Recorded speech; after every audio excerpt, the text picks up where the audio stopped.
Hello, my friends. Brian King, the Mindset King here.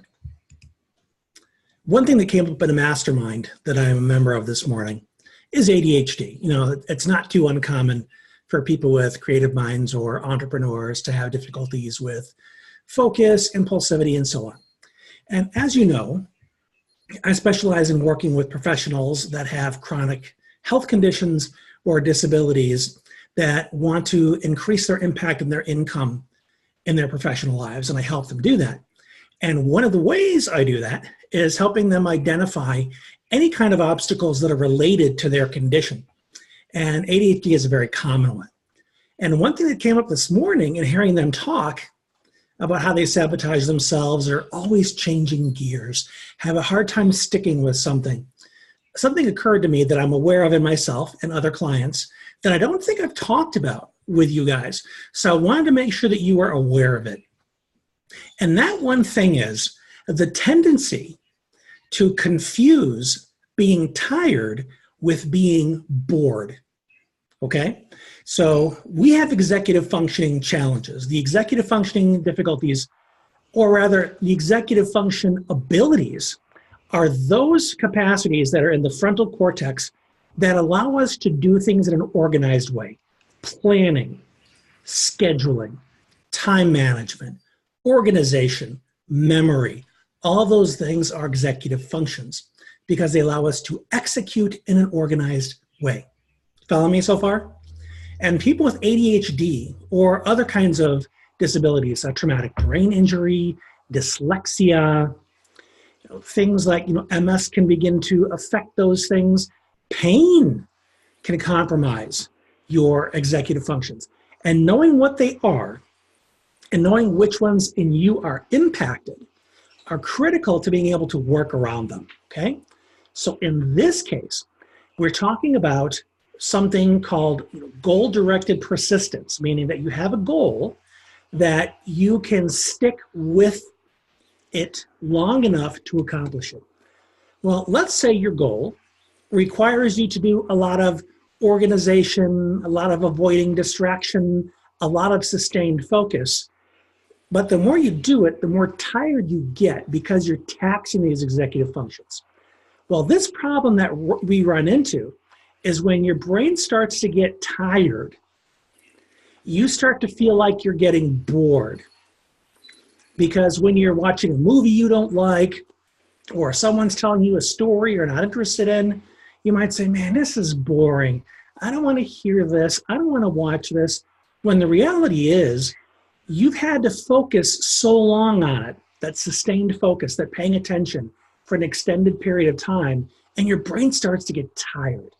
So you start to feel frustrated, and you mistakenly call it bored.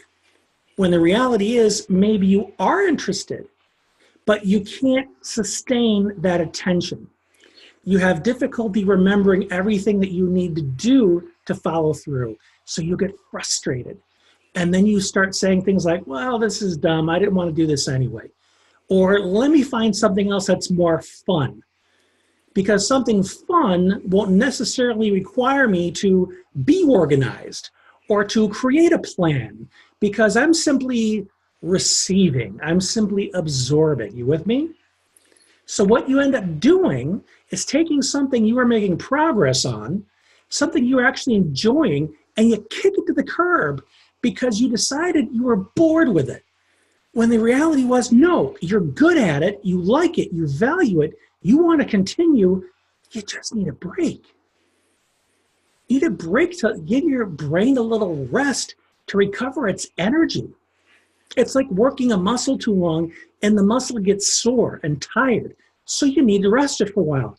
You're not going to say, man, I'm never using that muscle again. Man, it hurts when I overuse it. In fact, you know what? Let's lose the arm. It's just a big pain in the butt. It just hangs there on the side of my body. I can do fine, doing something else. You wouldn't do that. So why do that when your attention or your brain gets fatigued? It's not an indication that you shouldn't be doing it. It's an indication that you need a breather. Because there's so many things in life, and I imagine this has happened to you as well, so many things in life that you really have fun doing. You love it, you enjoy it, but because you can't stay at it as long as you would like to, you make the assumption that you're bad at it and you can't ever get better. You make the decision that, oh, this is just too hard. Or like I said a bit earlier, you decide, man, maybe I shouldn't do it. Maybe it's a bad idea. You know what? I really didn't like it in the first place. All of this is negative self-talk to help your brain reconcile the fact that you became tired, mentally tired, maybe more quickly than you anticipated, but that's okay. Maybe you need to review your self-care so you'll go in more energized. Maybe you need to partner with somebody so that you can borrow their executive function skills.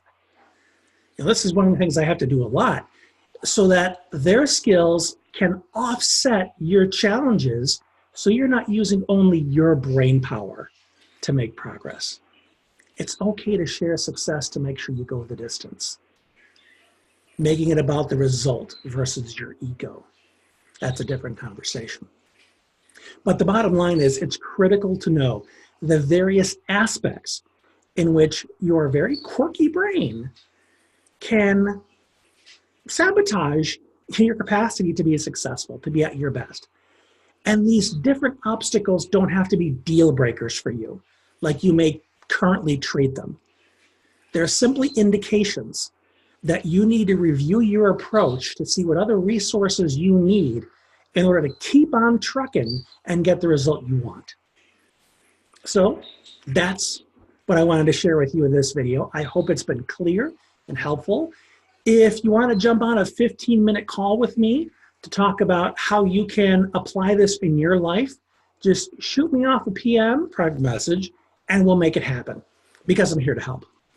If there's anybody you know that can benefit from this, please share it. And until next time, this has been Brian. Thanks for watching, and thanks for being you.